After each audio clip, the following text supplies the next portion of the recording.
Okay, I wanted to do a video on this DTC P0420 and P0430. So we plug in the scan tool on this 2012 Honda Pilot today. It's a 3.5 liter engine.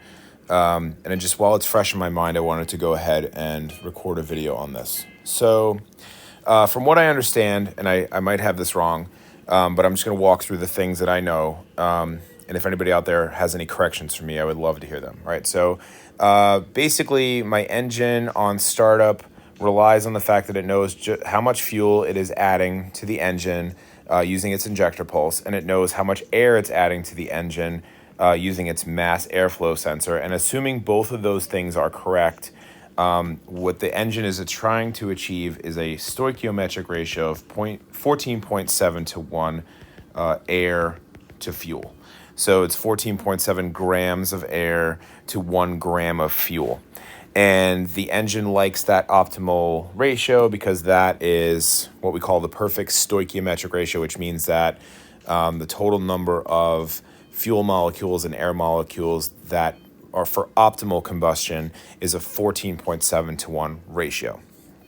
And so the engine computer dumps in this much fuel and this much air at that known ratio, and the O2 sensors don't really do much until the engine reaches closed loop. And once the engine reaches closed loop, that the engine is up to operating temperature, this first O2 sensor now reports back to the PCM, as far as I know, when I use yellow for this, reports back to the PCM through a mechanism which we refer to as fuel trims. And I want to do a whole nother video on that because you have your short-term and your long-term fuel trims. But your PCM, or your powertrain control module, now reports, the O2 sensor reports back to the PCM, which then reports, hey, I need more air, or I need more fuel. Sorry, not more air, but it changes the total amount of fuel going back into the engine to keep this engine operating optimally at my 14.7 stoichiometric ratio, right? And so that process continues to occur in a cycle, which we call closed loop. And that first O2 sensor, or what I understand on more modern vehicles, is an air fuel sensor, which actually records at relatively low voltages the ratio of air to fuel coming out of the engine. And so this first O2 sensor, from what I understand, is exclusively managing the stoichiometric ratio of the combustion process of the engine. And what I'm going to see on my scan tool with that is going to be, if it's working correctly, what I should be seeing on my scan tool data output, and this is my x-axis and this is my y-axis, and my the upper level of that should be about 900 millivolts, or about 0.9 volts, and the bottom level of that should be about 100 millivolts. What I should be seeing on my scan tool data is kind of a sine wave type of an action, something like this. It's going to oscillate up and down between 900 millivolts and 100 millivolts.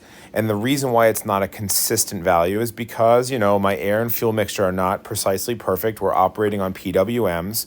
And from what I also understand is that the catalytic converter needs to have some impurities in it in order to continue working. So I'm aiming for that perfect stoichiometric ratio, right?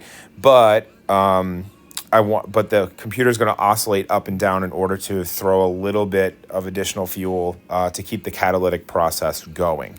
So that's what I understand. My air fuel sensors and my O2 sensors upstream should be reporting, right? They should be reporting this kind of a sine wave, this oscillation back and forth between 900 millivolts and 100 millivolts. Okay, so we established all that in class today, right? Okay, so then it goes through the catalytic converter. And what the catalytic converter's exclusive job is to burn off any of the more harmful gases or noxious gases. And once that process is complete, the only thing that should be here, if the whole thing went well, is some carbon dioxide and some water. Okay? But prior to the catalytic converter, there should be residual oxygen. So here in the process, prior to the catalytic converter, there should be a strong presence of oxygen, right? And that air fuel sensor or that O2 sensor upstream should show that. And after the catalytic process, there should be no oxygen. And that's how the computer kind of determines that the catalytic converter is working well. And from what I understand, and again, correct me if I'm wrong, the sole purpose of this downstream O2 sensor is to see if there's any oxygen left in the combustion process. And if there is tons of oxygen left in the combustion process, well, then the catalytic converter is not doing its job, and most likely it needs to be replaced. So what I would expect to see on my data coming out of my scan tool on my upstream versus my downstream, and again, this is my y-axis and this is my x-axis, and again, we're looking at 900 millivolts or 100 millivolts, right? If we're assuming they're both oxygen sensors, if my catalytic converter is not working properly, then I should see the same types of data. I should see, actually what I probably would see if I compared the two is a slightly delayed sine wave of the same. So I'm not sure about this, but in theory, what I would see on my O2 is going to, my bank 1 sensor 1, which is my upstream, would look something like this, I think, right? My sine wave. And then my bank 1 sensor 2, which would be my downstream post-catalytic converter, would be something similar, but just later, right? Because the time would be a little bit later in the graph. But because the sensor is further downstream, so it would take a little bit of time for that to respond. So I would see something that looks more like that if my catalytic converter was not functioning properly. Okay, so all of those things being said, what I should see on a properly functioning system is a consistently high line like this, or maybe something just like, up and down, very, it's still oscillating. And if I zoom in on my graph, I might see some ups and downs, but generally it's going to be pretty high. And the reason why it should be high is because apparently when an oxygen sensor detects oxygen, so in the presence of oxygen, the voltage is it's subdued, it's whatever the word is, it's reduced, right? So if I were seeing lots of oxygen in the system that was just a consistent stream, it would look something like this, because the voltage is reduced in the presence of oxygen. So when there's no oxygen, the voltage should be relatively high. And so this is going to go back and forth between 100 millivolts and 900 millivolts. But so I guess why I'm saying this out loud now is that today, and actually the past two cars I've diagnosed, I had this backwards. I saw these relatively long streams. I'm going to actually pull up the photo right here now.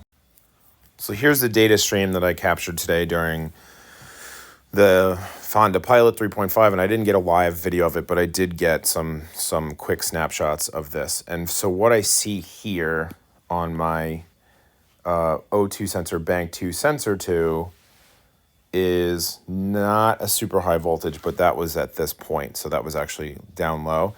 But what I'm seeing is a pretty consistent stream and then broken up, right? So this means I'm getting no oxygen, or like a relatively consistent flow of oxygen. I'm not sure where this value was, but if this is 0.47, then this is not that much higher, right? But seeing this consistent flow is good. So my bank 1 sensor 2 that's being all over the place like this, that indicates to me, based on this new information that I got, that the catalyst is not working correctly. Possibly the only other thing I can think of that would cause this is if you had some sort of a vacuum leak or some sort of fuel issue, if you're running too rich or too lean, and the catalyst was not adapting quick enough, which I think is a possibility, But the reason why I don't agree with that analysis is that my fuel trims here my short-term fuel trims on bank 1 and bank 2 are only at 1. But I have to think about that too, because these short-term fuel trims on this vehicle, this has air fuel sensors. It's a 2012, so the air fuel sensors report fuel trims a little bit differently. So this might be 10 and not 1. I have to do some research on that. But yeah, so my fuel trims are relatively steady. But if this was 10, and I'm looking, I think my long-term fuel trims were 0. So that still doesn't indicate that there's a problem here. So I actually initially today really thought, oh, we should change this sensor, but I no longer think that. I think that based on this, our vehicle may need a catalytic converter, at least one. Maybe this one is okay, but this one is definitely not. So my bank 1 catalytic converter may not be good. My bank 2 catalytic converter, I think these are this is when I blip the throttle. So it's like generally normal. And then I see this blip when I was blipping the throttle. I think that these long streaks of straight no ups and downs in my graph were just running at idle, which is what I would want to see. Okay, I have another photo here from the car we worked on yesterday. And so this confirms kind of the same thing.